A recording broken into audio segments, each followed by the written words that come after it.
송나영의 라디오 오늘.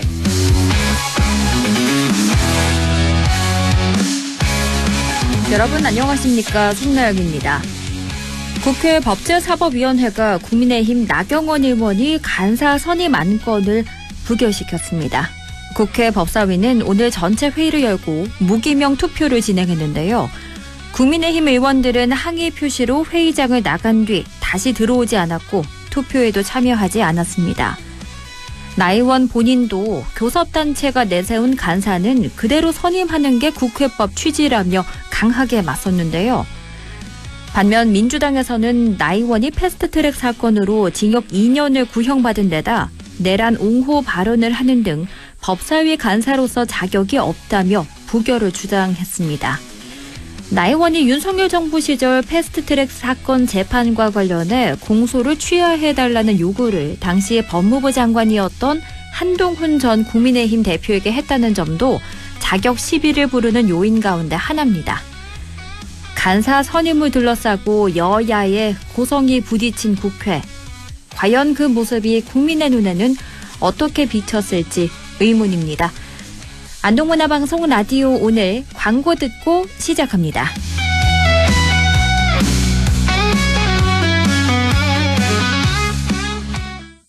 셰프 에드워드 리입니다. 나비엔과 매직이 만나 대한민국 주방이 화적해집니다. 초고화력 인덕션과 자동 연동되는 3D 에어후드, 미세 화력 조절까지 가능한 가스레인지와 스마트한 전기 오븐, 전자레인지까지 새로운 주방 시스템의 탄생. 나비엔 매직. 경동 나비엔. 안녕하세요. 이찬원입니다. 발이 편하면 하루가 편하죠. 바로 서서 바로 신는 바로인 슈즈. 특허 기술의 놀라운 착화감으로 신을 때 편하고 신을수록 더 편안한 바로인을 경험해보세요. 편안함의 시작 바로인 슈즈. 남대구 IC까지 자동차로 15분. 대형 물류와 상류시설로 다양한 업종 입주가 가능한 영호남 물류 클러스터.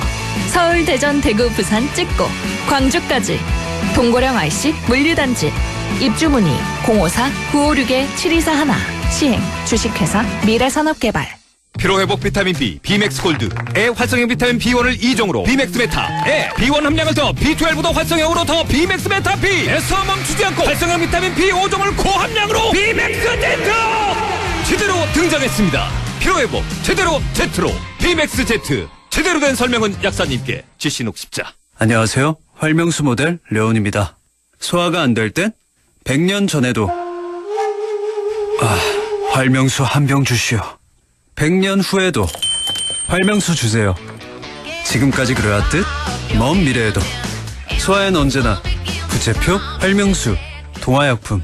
아빠, 또 운전 중에 폰 보고 있지? 아빠 앞만 보고 있어. 딴짓하지 말고 삼방주시. 네, 공주님.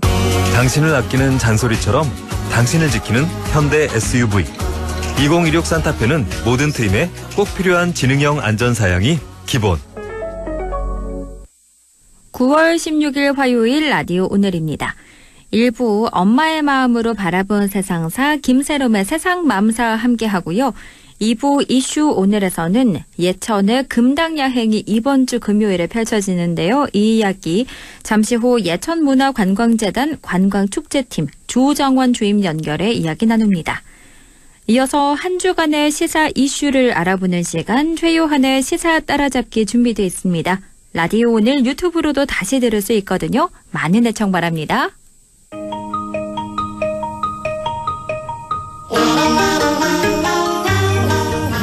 젊은 엄마의 눈으로 바라본 세상 김세롬의 세상맘사 안동시의회 김세롬 의원과 함께합니다. 의원님 안녕하십니까?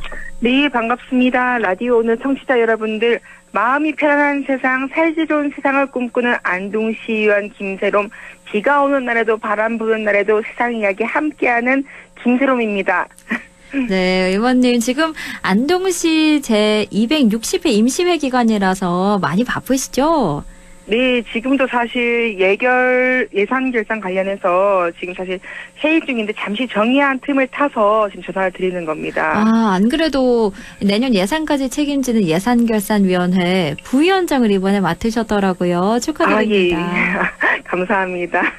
네, 이렇게 안동시 예산이 효용감 있게 잘 쓰일 수 있도록 부탁드리고요. 그럼 오늘 어떤 이야기 저희 나눠볼까요? 네, 오늘은 우리 아이들의 밥에 대해서 이야기를 한번 나누고자 합니다.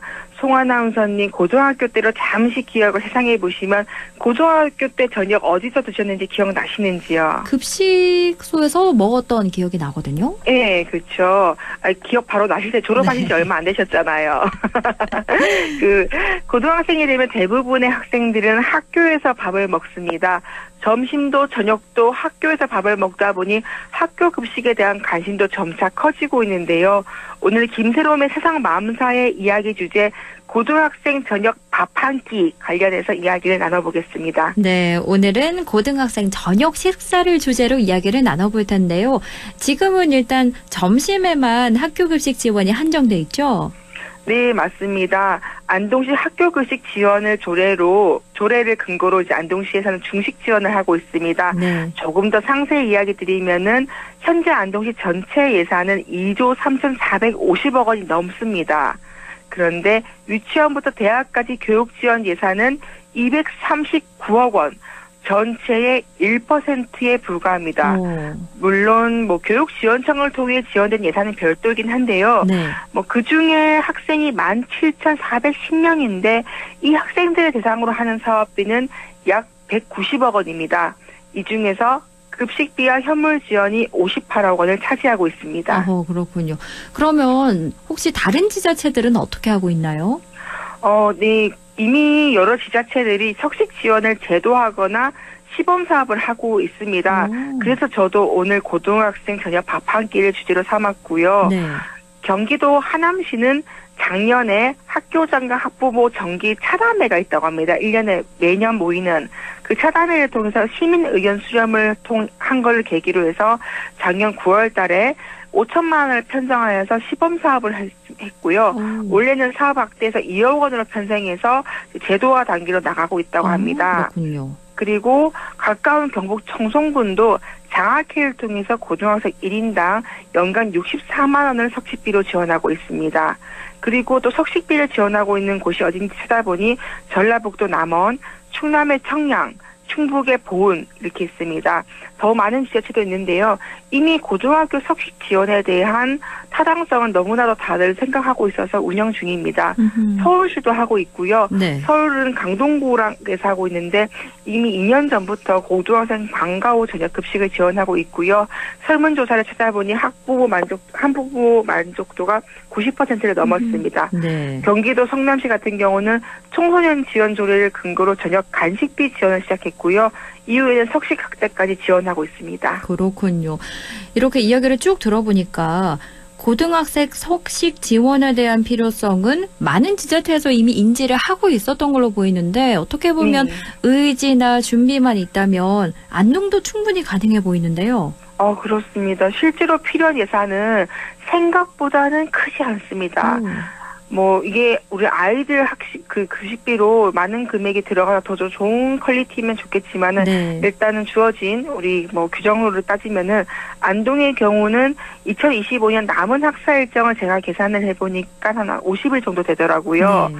그래서 고교생 약 한 400명에게 하루 3,000원씩 지원하는 걸로 계산해 보니까 약 6천만 원 정도면 충분하더라고요.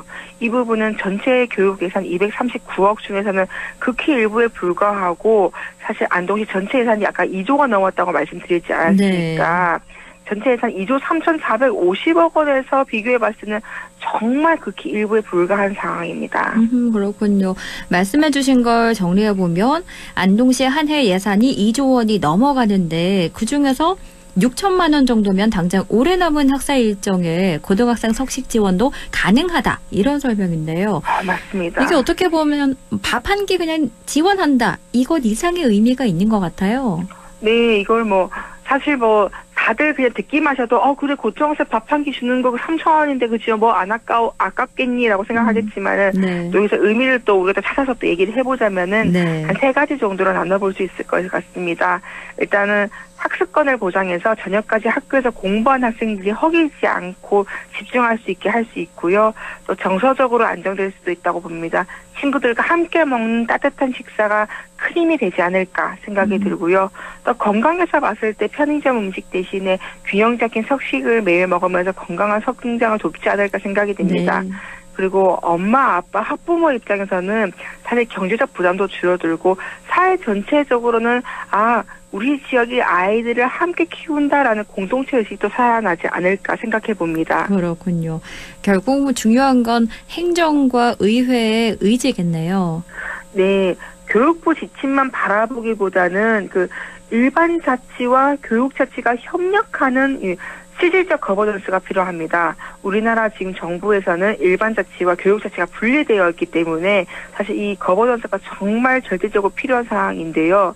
우리 아이들의 전역을 누가 책임질 건가라는 질문에 저는 안동시가 먼저 손들고 나서야 한다고 생각합니다. 그러면 이런 사업에 대해서 시민들의 공감대도 형성돼 있나요?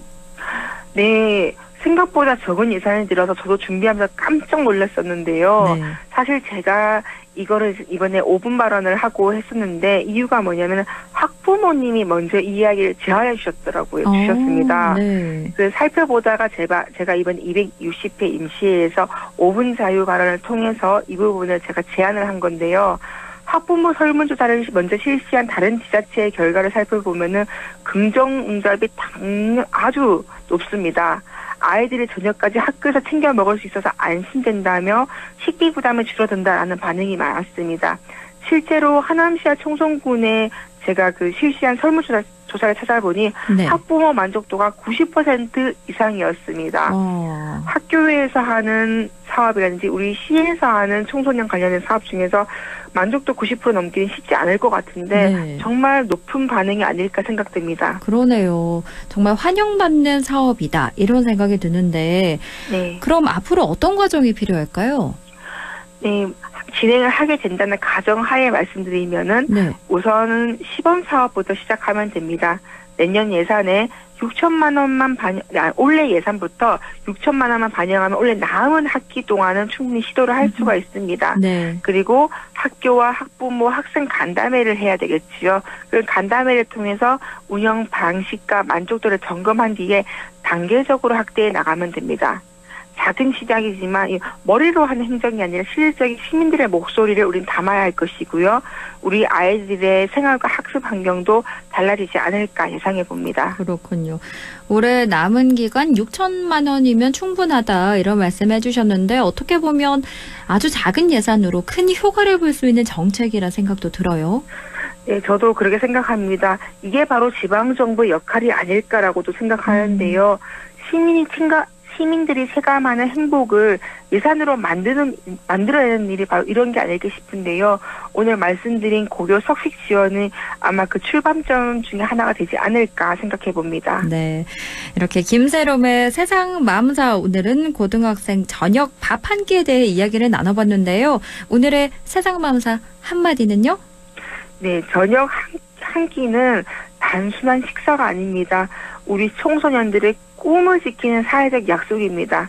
안동의 한 걸음 한 걸음, 북후서송화의 김세롬 의원도 함께 나아가겠습니다. 감사합니다. 네, 오늘은 고등학생 저녁 밥 한 끼에 대한 이야기 쭉 나눠봤습니다.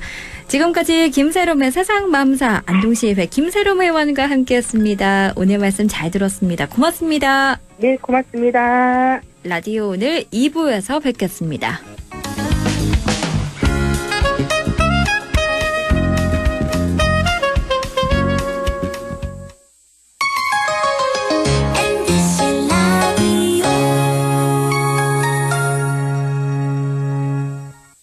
땡긴다 땡겨 매콤새콤 달콤한 맛 무침에는 역시 땡기네 가오리 장례식장 등 각종 대소사 최고의 인기 메뉴 땡기네 가오리 물이 생기지 않아 언제 어디서든 포장 배달 택배 모두 가능한 안동 땡기네 가오리 054-852-4988 지금 이 순간 한계를 뛰어넘는 혜택이 쏟아진다. LG 베스트샵 안동 본점 파워 세일. 다양한 할인 혜택에 사은품까지 꽉 채워 풍성하게 혜택을 끌어올려. 9월 12일부터 21일까지 LG 베스트샵 안동 본점 파워 세일. 지역과 함께 성장해갈 인재를 키웁니다. 지역교육 혁신을 주도하는 안동과학대학교.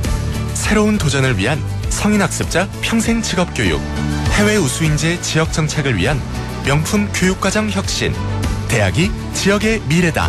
혁신을 주도하는 안동과학대학교. 한순간에 일어나는 금융사기 예방과 대처법 알려드립니다. 첫 번째, 매일 문자 메시지에 있는 확인되지 않은 링크는 클릭하지 마세요. 개인정보 유출의 통로가 될 수 있습니다. 두 번째, 주민등록번호, 통장 비밀번호 등 개인정보를 전달하지 마세요. 대한민국의 공공기관에서는 전화나 문자 메시지로 개인정보를 요구하지 않습니다. 세 번째, 금융사기 피해가 의심된다면 112에 신고하고 해당 은행 고객센터에 전화하세요. 해당 계좌의 지급 정지를 요청할 수 있습니다. 네 번째, 금융사기 피해 금액에 대해서는 해당 은행을 방문하여 피싱사기 피해금 환급을 신청하세요. 다섯 번째, 은행의 보안 서비스를 적극 활용해주세요. 확인되지 않은 PC에서는 이체가 안 되게 하거나 해외 IP를 차단하는 등 금융사기 예방이 가능한 서비스를 이용할 수 있습니다. 한순간의 클릭으로 일어나는 금융사기 예방과 대처법을 꼭 기억해주세요. 고마워요. 우린 친구예요. 함께 노력하는 MBC와 함께 100.1 MBC 라디오. 6시 21분 45초 지나고 있네요. 이슈 오늘입니다. 예천군의 전통마을이죠. 금당실 전통마을에서 금당야행 축제가 펼쳐집니다. 이번 주 금요일부터 열리는데요. 예천군 문화관광재단 조정원 주임 연결해 이야기 나눕니다. 주임님 안녕하십니까? 예, 안녕하십니까? 네, 이번 주 금요일부터죠. 19일부터 2025 예천 금당야행 축제가 펼쳐집니다. 일단 이 금당야행 어떤 축제인지 간략하게 소개부터 해주실까요? 예. 금당야행은 십승지라 불리는 명당 금당실 마을 주민들과 함께 만들어가는 가을밤 축제입니다. 2020년부터 시작되어 매년 이어져 오고 있으며 올해는 신명나는 금당실 밤마실이라는 주제로 열립니다. 단순히 공연이나 볼거리만 있는 행사가 아니라 마을의 삶과 이야기를 함께 나누는 특별한 경험을 할 수 있는 축제입니다. 그렇군요. 신명나는 금당실 밤마실을 주제로 진행되는 이번 축제입니다. 이 금당여행이 해마다 금당실 전통마을에서 펼쳐지고 있는데요. 이 금당실 마을, 이곳은 어떤 곳인가요? 금당실 마을은 예천에서도 역사가 깊고 예로부터 십승지라 불릴 만큼 명당이라고 알려진 곳입니다. 고즈넉한 고택과 정겨운 돌담길, 울창한 송림 소나무 숲이 있어 마치 옛 시대로 시간여행을 하는 듯한 분위기를 느낄 수 있는 마을입니다. 지금도 주민들이 실제로 거주하고 있는 생활하는 전통마을이라 단순한 관광지가 아니라는 점에서 더욱 특별한 마을입니다. 그렇군요. 이곳에 가면 운치 있는 고택과 돌담길 그리고 울창한 송림까지 다양한 걸 볼 수 있는데요. 올해 금당야행에서는 어떤 프로그램이 펼쳐지나요? 올해 금당야행은 금당실 마을 주민들이 직접 준비한 전통올레 공연과 금당실 스탬프 투어, 다양한 체험 프로그램과 영화 상영이 준비되어 있습니다. 또한 금당주막과 금당장터에서는 주민들이 준비한 먹거리와 즐길거리도 풍성하게 마련되어 있습니다. 말씀해 주신 금당시 스탬프 투어, 이 스탬프 투어가 가택 수호신 이야기를 접목해서 기획이 됐다고 들었는데요. 이건 어떤 의도로 준비된 프로그램일까요? 금당실 마을이 명당이라는 점과 집을 지켜준다는 가택식 이야기를 담아 기획한 프로그램으로 참가자들이 금당실이 십승지 명당이라는 의미를 자연스럽게 느끼고 즐겁게 참여하면서 금당실 마을의 역사와 전통을 재미있게 이해할 수 있도록 저희가 기획하였습니다. 이걸 참여하면 분명히 금당실 마을이 십승지 명당이다 이걸 분명하게 인지할 수 있지 않을까 이런 생각도 들고요. 그리고 무엇보다 마을 주민들과 단체들의 적극적인 참여가 눈에 띄더라고요. 이번 축제가 지역 공동체에는 또 어떤 의미를 갖는다고 보시나요? 금당야행이 다른 축제와 가장 크게 다른 점은 바로 주민들이 주체가 되어 만든다는 점입니다. 네. 공연도 주민들이 직접 준비하고 체험 프로그램과 장터도 주민들이 운영합니다. 이 과정에서 마을 주민으로서의 자부심이 높아지고 마을이 하나로 모이는 화합의 장이 됩니다. 단순히 축제 한 번 하고 끝나는 것이 아니라 준비하면서 주민들이 서로 협력하고 마을을 지켜나간다는 힘이 생긴다는 점에서 큰 의미가 있다고 생각합니다. 관람객들에게 특별히 추천하고 싶은 프로그램이나 혹은 놓치지 말아야 할 관전 포인트가 있다면 어떤 게 있을까요? 저희가 스탬프 투어를 비롯하여 행사장 내 동선을 설정해 두었습니다. 고즈넉한 고택과 돌담길을 따라 걸으며 즐기다 보면 자연스럽게 금당실 마을의 이야기를 느낄 수 있는데요. 또한 주민들이 즐길 수 있게 준비한 공연과 먹거리를 즐기시면은 금당야행이 추구하는 가치를 더 깊이 경험할 수 있다고 생각합니다. 관람객들에게 특별히 추천하고 싶은 프로그램으로 이런 것들을 쭉 말씀해 주셨는데요. 금당여행이 우리 앞으로 함께 하려면 어떻게 해야 한다고 보십니까? 금당여행은 저희가 금요일과 토요일 오후 4시부터 9시까지 금당실 전통마을 일대에서 열립니다. 특히 초등학생 자녀를 둔 가족이라면 공연과 체험이 풍성해 함께 즐기기에 더없이 좋은 축제입니다. 모두 한마실 오셔서 신명나는 추억을 남기시기 바랍니다. 네, 금당야행 초대 한 말씀 이렇게 들어봤고요. 그리고 가을을 맞아서 지역마다 정말 다채로운 프로그램과 축제 행사가 정말 많이 펼쳐지는데요. 예천에 또 다른 축제나 행사 계획이 있다면 알려주실까요? 네, 맞습니다. 저희 예천은 가을에 풍성한 축제가 이어집니다. 10월 4일부터 6일까지는 삼강 나루터 축제가 진행이 되고 이어서 10월 말인 31일부터 11월 2일까지는 활축제와 농산물 축제도 준비되어 있습니다. 이번 금당야행을 시작으로 예천 곳곳에서 펼쳐지는 다양한 축제에도 많은 관심 부탁드립니다. 감사합니다. 네, 가을을 맞아서 예천에서 정말 많은 축제들이 열립니다. 일단 이번 주 금요일부터죠. 19일부터 예천 이 명당이라 불리는 금당실 마을에서 금당 야행 펼쳐지고요. 그리고 10월 4일부터 6일까지 삼강 나루터 축제, 또 31일부터 11월 2일까지 활축제와 농산물 축제 진행되니까요. 많은 관심과 참여 부탁드립니다. 지금까지 예천군 문화관광재단 조정원 주임과 이야기 나눴습니다. 오늘 말씀 잘 들었습니다. 고맙습니다. 감사합니다. 라디오 오늘에서는 청취자 여러분의 참여를 기다리고 있습니다. 우리 지역에서 발생한 사건 사고 소식이나 함께 토론하고 싶은 내용을 안동 MBC 홈페이지 라디오 오늘 게시판에 올려주시기 바랍니다. 전화와 문자 참여도 하실 수 있습니다. 전화는 851국에 7191번, 문자는 샵 0913번으로 보내주시면 됩니다. 문자는 단문 50원, 장문 100원의 정보 이용료가 있습니다. 여러분의 많은 참여 바랍니다.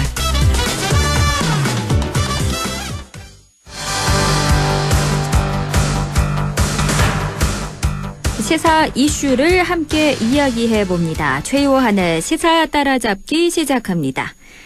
퇴진 압박에 버티던 이시바 시게루 일본 총리가 결국 사임을 발표했습니다. 오늘은 이시바 총리의 사퇴 배경 그리고 앞으로 일본 정국의 향방에 대해 알아봅니다. 최요한 시사평론가 연결합니다. 안녕하십니까? 예, 반갑습니다. 최요한입니다.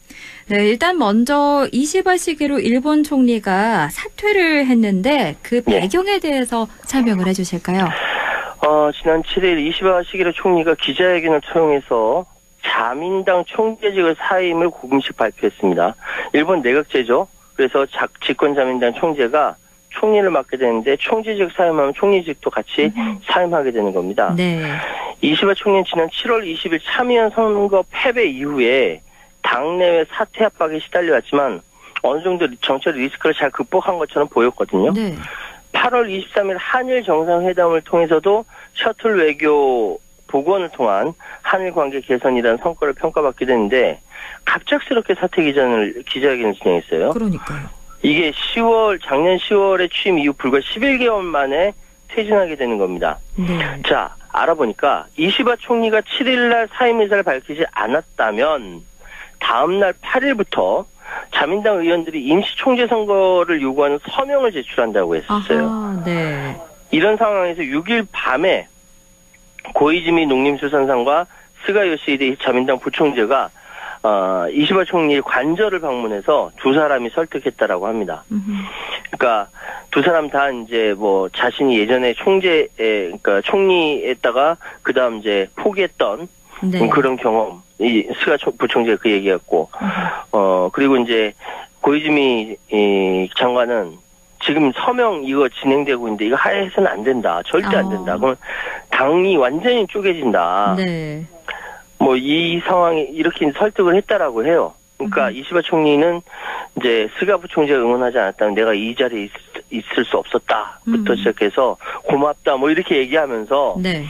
당의 균열이 회복 불가능해진다는 고이즈미 장관의 말에 설득이 돼서 이게 그 사퇴의 사임 기자회견을 하게 된 건데 아하. 이게 굉장히 미묘하거든요. 네. 이건 뒤에 또 말씀드리도록 하겠습니다. 네, 그렇군요. 이렇게 취임 11개월 만에 이시바 시게루 일본 총리가 사퇴를 했는데요. 그간 이 퇴진 요구가 굉장히 많았는데 굳건하게 버텼었잖아요. 예, 굳건하게 버텼죠. 그 이유가 있습니다. 일단 7월 참여연 선거에서 목표했던 여당 과반에 실패하면서 당내 사퇴 압박을 받았지만 이시바 총리는 미일 관세 협상 성사 그리고 트럼프 대통령 행정명령 발표 9월 4일 등을 근거로 중요한 시기에 정치 공백이 있어서는 안 된다라면서 연임 의지를 굽히지 않았습니다. 네. 그리고 신기한 건 뒤에 또 말씀드리겠습니다만 이시바 총리에 대한 지지율이 선거 패배에도 불구하고 급격히 상승했어요. 아, 그래요? 예. 이시바 내각 지지율이 39%를 기록했는데 그 전에 상원 선거 패배하고 나서 22%였거든요. 네. 무려 17%포인트나 뛰었습니다. 오, 상당히 많이 올랐는데요. 그렇죠. 엄청 오른 겁니다. 이게 전무후무한 이게 급등인데요. 네. 이게 이제 급격한 물가 상승에 대응하기 위해 쌀 생산을 늘리겠다고 발표했던 거. 그리고 이것이 이제 주요 요인으로 지목됐는데 일본의 유권자들이 단기적인 성과를 보이는 것보다 이시바의 정직성 그리고 개혁 의지에 기대를 걸고 있었다. 이걸 알 수 있는 거예요. 그래서 이시바 총리가 버틸 수 있었던 거예요. 네. 이게 민심이에요. 이게 민심. 그런데 국회 안은 달랐어요. 이미 이시바 정권은 끝났다라는 인식이 국회의원들 사이에 인식이 굳어졌다라는 거죠. 그래서 이시바 총리가 고물가 대책 등 경제정책 추진하려고 하는데 아무도 안 움직이는 겁니다. 그리고 다 사표 제출하면서 그만두겠습니다라고 얘기하는 거예요. 그래서 결국은 이시바 총리는 당 간부들을 불러서 물러나겠다. 사임 의향 전달했고 기자회견을 통해서 많은 분들의 기대에 부응하지 못했다. 정말 부끄럽다면서 사임 의사를 공식 밝히게 된 겁니다. 그렇군요. 그런데 이시바 총리에 대한 지지율이 선거에 패배했지만 급격히 올랐다고 했잖아요. 39%를 기록했는데 상원 선거 직후에 22% 그러니까 17%포인트나 올랐는데 예. 이게 지지율이 오르고 있는데도 총리가 사임할 수밖에 없었다. 이 부분이 좀 이해가 되지 않는데요. 그렇죠. 희한하죠. 네. 이게 이제 일본 정치 미스터리라고 생각이 됩니다. 네. 이시바 시게루 총리 사임은 굉장히 복합적인 원인으로 인한 겁니다. 이걸 좀 나눠서 분석을 해보면요. 네. 첫 번째 분석할게. 선거 패배와 책임론의 확대. 그러니까 연립여당이 공명당과 자민당이 합친 이 과반을 확보하지 못하면 패배했습니다. 그리고 9월 달에 있었던 지방선거에도 부진한 성적을 보였어요. 그래서 지지 기반이 크게 흔들렸죠. 이 패배의 원인이 여러 가지인데 경제 문제, 생활물가 상승, 자민당의 정치자금 스캔들 복합적으로 작용했습니다. 그러니까 쌀값 엄청 일본 쌀값 문제 때문에 폭등했었잖아요. 네. 문제가 많았었고 이거 해결하지 못했었고 그러다 나중에 부랴부랴 해결을 하긴 했는데 또 다른 정치자금 문제라든지 생활물가 상승 이거 제대로 해결 못하니까 이시바 총리가 직접적인 책임을 피할 수 없었던 거죠. 그리고 두 번째 당내 압박과 퇴진 요구를 보면요. 마치 선거에서 패배로 결론이 나자마자 기다렸다는 듯이 당내에서 이시바 총리의 퇴진을 요구할 목소리가 거세졌거든요. 네, 그랬어요. 핵심 인사들, 당내 핵심 요직들, 사무총장부터 시작해서 선거대책위원장 등 핵심 인사들이 줄줄이 사의 표명하면서 그러니까 자기가 물러나니까 당신도 물러나라 이 얘기죠. 네. 지도부가 이탈하면서 이시바 총리 정치적 입지가 급속히 줄어들었고 그래서 의원들 사이에 의원총회 소집을 통한 지도부 교체 논의까지 막 튀어나오려고 하는 거예요. 그래서 막 서명하고 막 그랬던 거예요. 네. 그러니까 당내 불만이 그렇게 커졌다라는 거죠. 퇴진 요구가 계속 났다. 네. 그리고 세 번째 굉장히 중요한 건데 지지율 상승 속의 사임 이것이 역설적인 결단이라는 거죠.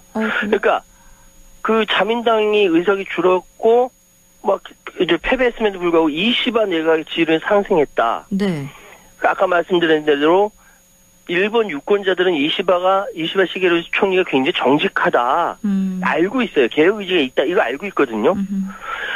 요미우리 신문 조사가 바로 그겁니다. 22%, 39% 뛰어오른 거.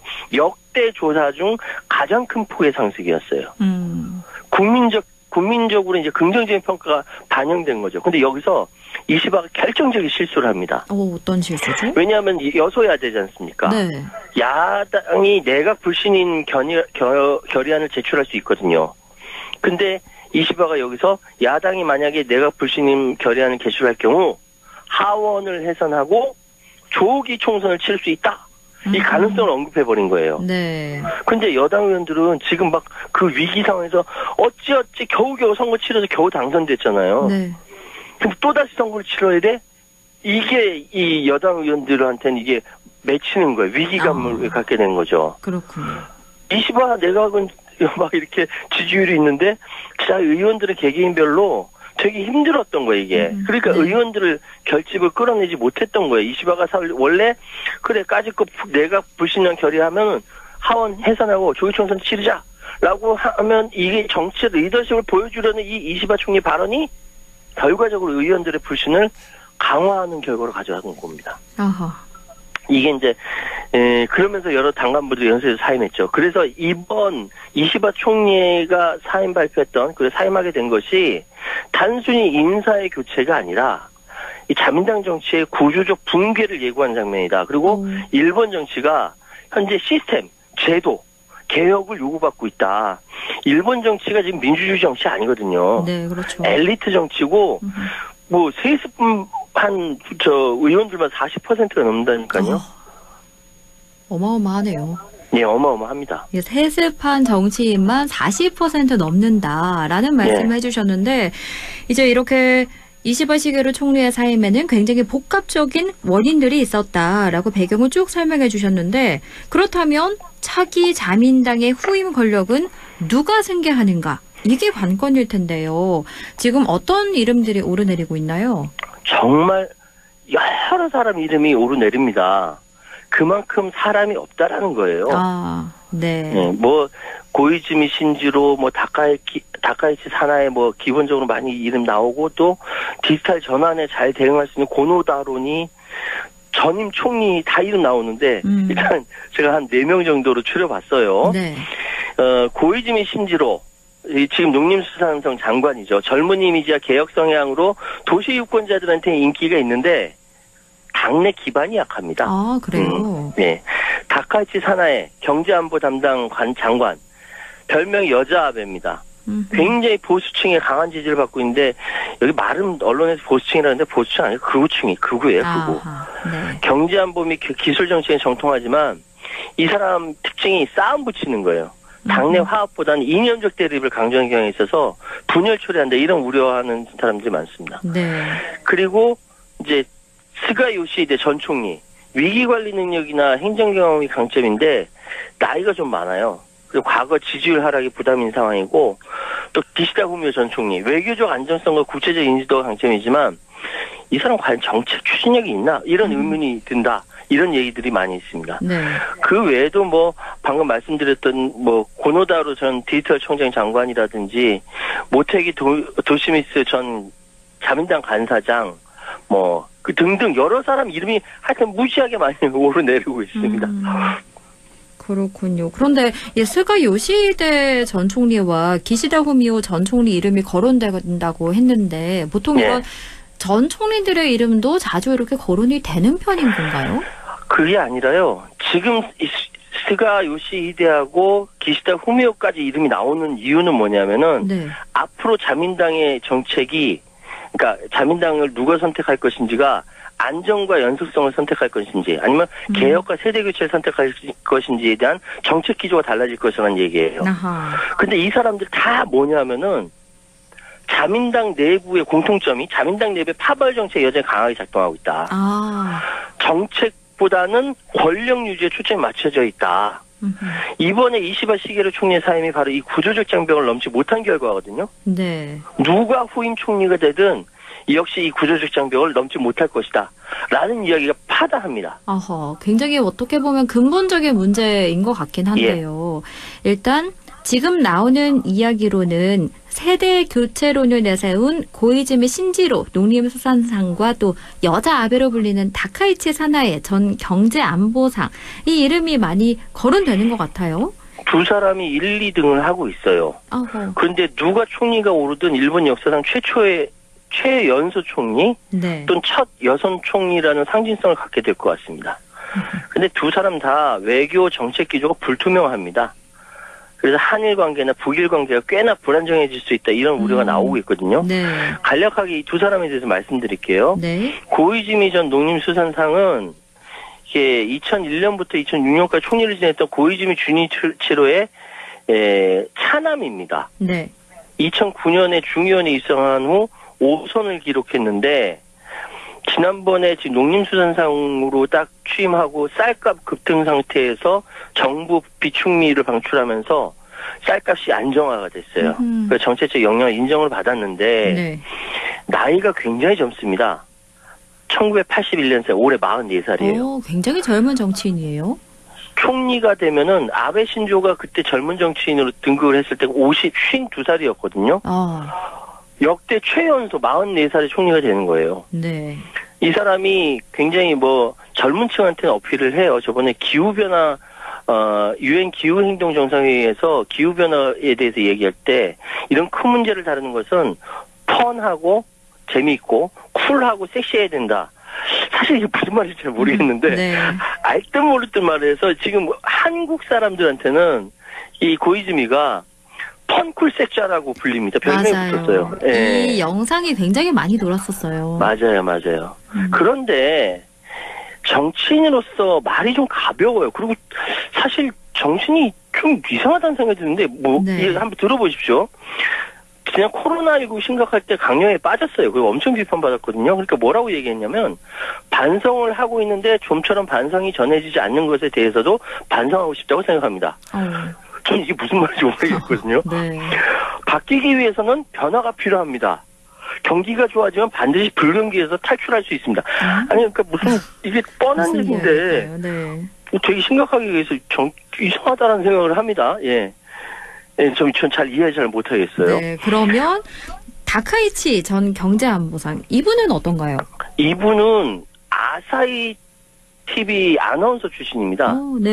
그리고 그다음 89년에 하고 90년에 후지 TV 계열사로 가서 90년에 후지 TV 아나운서 하다가 1993년에 나라 지역에 무소속으로 출마해서 처음 중의원이 됐는데 이때 아베 전 총리의 핵심 노선을 계승하겠다라고 해서 여자 아베로 그때서부터 불리었고 아베 전 총리가 또 차기 지도자로 다카이치만한 사람 없다.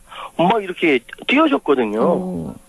저는 그냥 뻔하게 띄워준 거라고 생각했는데 이게 이제 자기 트레이드 마크가 된 거예요. 자위대 헌법 명기 등 개헌 주장하고 있고요. 총리가 돼도 야스쿠니 신서 참배하겠다. 입장 고수하고 있습니다.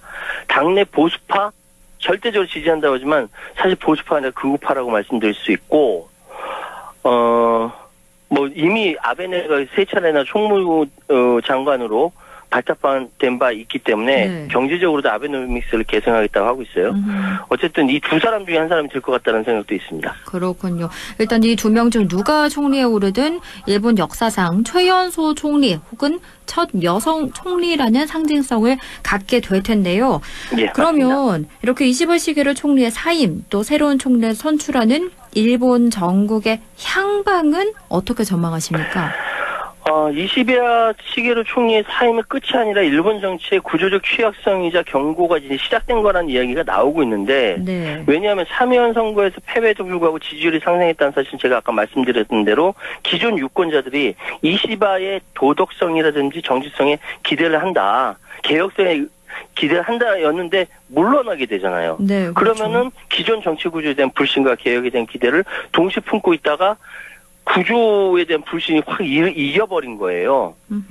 그래서 사임을 할 수밖에 없는 현실은 자민당 정치의 구조적 한계, 일본 정치의 기능 부재라고 이야기가 해석이 됩니다. 네. 왜냐하면은 지금 일본 국민들이 이시바를 정확하게 말씀드리면 그 총선 때 야당을 더 많이 지지했잖아요. 네, 그렇죠. 그럼 정권 교체돼야 되는 부분이거든요. 네. 정권 교체 안 됐죠.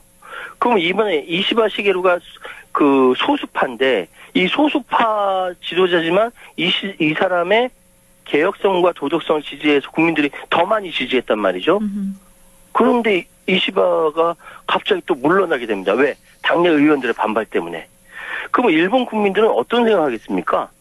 아니 내가 그 자민당 싫어서 야당 찍었는데 야당도 안 되고. 네.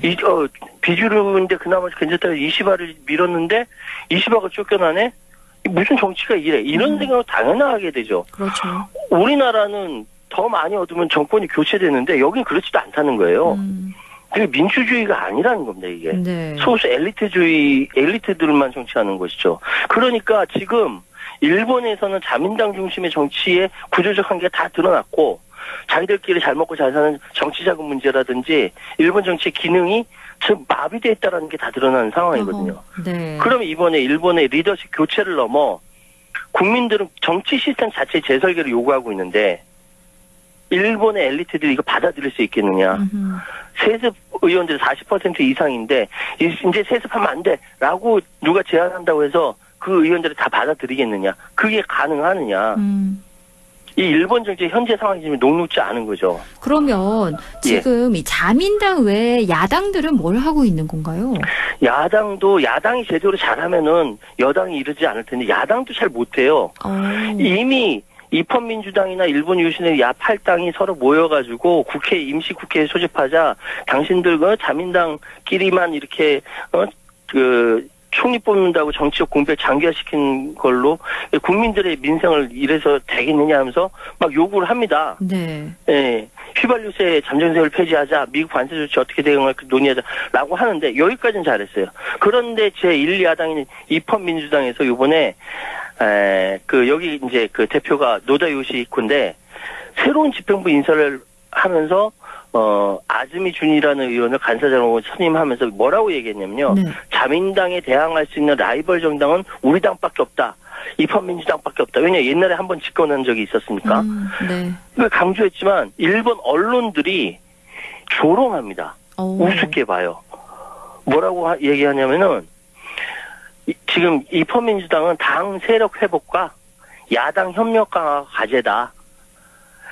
제1야당이 언론으로부터 희화화되는 거예요. 근데 능력 안 되지 않느냐. 네. 집권할 능력 돼? 이렇게 조롱당하고 있으니 그러니까 일본에서 야당이라도 똑똑해가지고 제대로 잘했으면 견제하면서 여당 엉망인 게 새롭게 이렇게 바뀔 수 있을 텐데 야당도 엉망이다 보니까 이렇게 언론에서 조롱이나 받으면서 여당도 야당을 무시하고 있는 것이죠. 이게 참 일본 정치가 이런 상황입니다. 그래서 제가 마지막으로 드리고 싶은 말씀은 지금 일본이라는 나라가 가지고 있는 여러 가지 모순 중에 가장 큰 모순이 정치입니다. 세습 정치로 얼룩져 있고 절대 막혀 있고 뭐 국민들 의지도 다 통하지가 않고 그래서 앞으로 일본은 어떻게 될 것이냐. 지금 리더의 교체가 아니라 구조의 변화가 필요하다. 지금 바꾸려고 하는 개혁의 지수성이 계속 가야 되는데 그걸 막고 있는 세력들이 어마어마하기 때문에 개혁이 되지 않고 있다. 이 부분을 일본이 어떻게 뚫고 갈 것인가. 저는 쉽지 않다라고 생각하는데 그나마 일본 국민들의 의지가 어디 있는지 좀 지켜봐야 될 것 같습니다. 네, 그렇겠군요. 이시바 시게루 일본 총리가 사퇴를 했는데요. 그 뒤에는 그 이면에는 굉장히 복합적인 원인이 있었고 그 후로 현재 고이즈미 신지로 농림수산성과 다카이치 사나의 경제 안보 담당성이 거론되고 있다. 이런 이야기까지 살펴봤고요. 또 앞으로 일본은 리더의 교체가 아니라 구조의 변화와 개혁의 지속성이 일본이 달려있다라고까지 말씀을 해주셨습니다.